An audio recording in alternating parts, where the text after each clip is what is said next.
So apparently Syrian asylum seeker Hassan Al Kontar was so against the idea of being a refugee in Malaysia, he lived in KLIA2's boarding area for over 6 months, trying to get to asylum seeker haven, Canada. Unfortunately for his plans, he got arrested. His decision obviously offended a lot of Malaysians, but guys, really, he might actually have a point.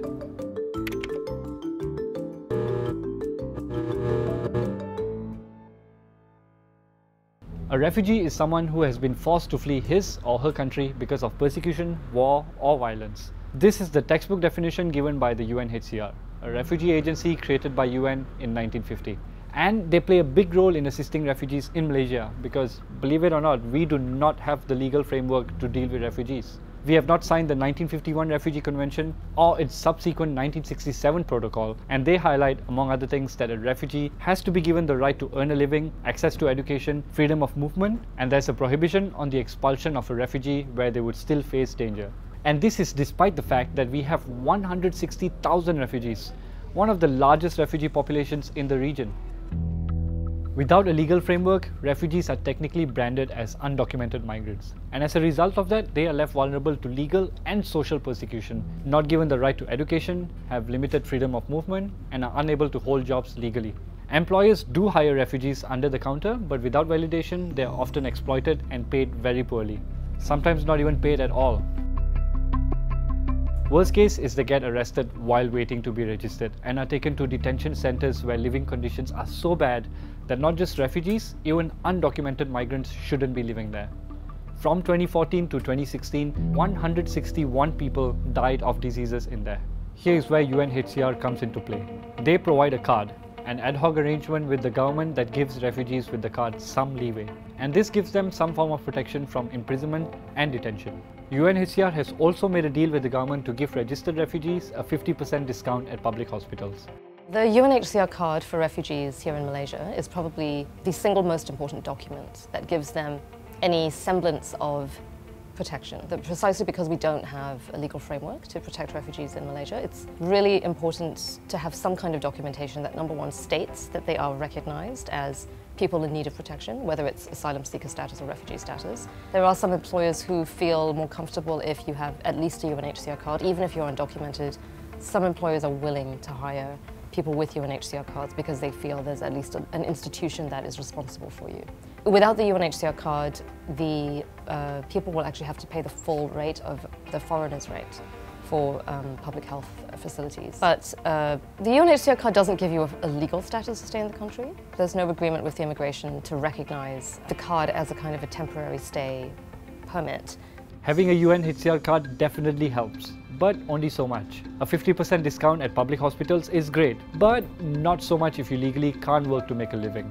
And all of this is actually hurting us. Time and resources are wasted in rounding up refugees when immigration officers could be focusing on legitimate migration crimes. Having a policy of not having a policy is ignoring the problem while hoping it goes away. Because refugees are going to come if they have to, and not having a system in place only makes it worse for everyone. Ratifying the Refugee Convention is one thing, but changes can be made at a policy level as a first step before we even get there.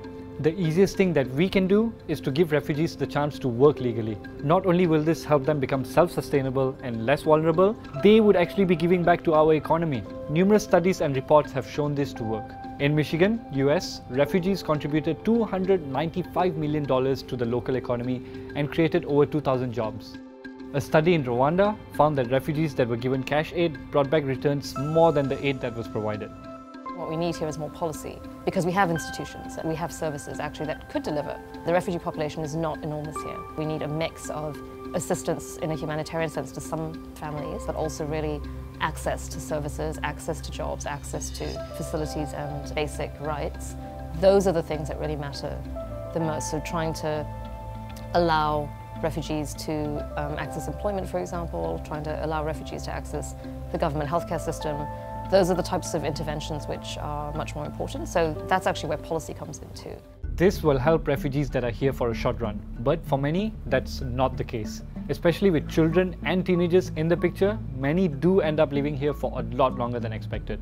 I think for the vast majority, if conditions did really improve and they were convinced that conditions were stable enough, I think they would want to have that choice to go back. There are people though who have just totally lost faith in their countries and their country's ability to protect them. And I think that those people, the Rohingya, for example, are one group who just don't see any possibility. They still feel like they belong to that country, but they also, because they've been away so long and they've seen the developments for such a long period of time, they just don't have faith that things will change. And the reality is that less than 1% of registered refugees are successfully repatriated to third countries. Most remain in transit nations for a long time, long enough for them to become surrogate citizens. When it comes to situations like this, integrating the population is an option. Over here, refugees make up less than 1% of the population, many of whom that are skilled and able can take up jobs that we do not want, and this can potentially work to manage the number of migrant workers that we have. UNHCR opened shop in Malaysia in 1975, when we received a wave of refugees from Vietnam. It's been 43 years since then, and we have yet to come up with a long-term framework on how to deal with refugees. But it's not too late. In 2017, the Barisan government introduced the MyRC program that had a better mechanism to control and monitor incoming refugees. The implementation, however, left something to be desired. Only 300 registered out of 160,000 refugees. But conceptually, it's a good place to start. While Pakatan promised in their manifesto to ratify the UN Convention, recent immigration clampdown on undocumented migrants, which would de facto include refugees, paints a different picture. Seeing how we treat our refugees, is it really a surprise that when given a choice, someone may actually turn down an offer to be a refugee here? Refugees literally risk their lives to get to us. The least that we can do is provide an alternative that is better than what they have been through. Hey guys, thanks for watching NEWSFLASH. We try to dissect current topics to encourage discussion. Is there anything you'd like us to talk about? Let us know in the comments below.